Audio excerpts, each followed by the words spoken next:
सजली अवघी पाहणे तुमची कीर्ती, तुम्ही येणार म्हणल्यावर नसा नसात भरली स्मृती.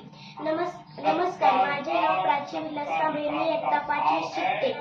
आज डॉक्टर बाबासाहेब आंबेडकर यांच्याविषयी मी दोन तीन शब्द बोलणार आहे, ते तुम्ही शांत चित्ताने ऐकून घ्यावी अशी माझी नम्र विनंती. भारतीय राज्यघटनेचे शिल्पकार डॉक्टर बाबासाहेब आंबेडकर यांचे पूर्ण नाव भीमराव रामजी आंबेडकर. असे होते.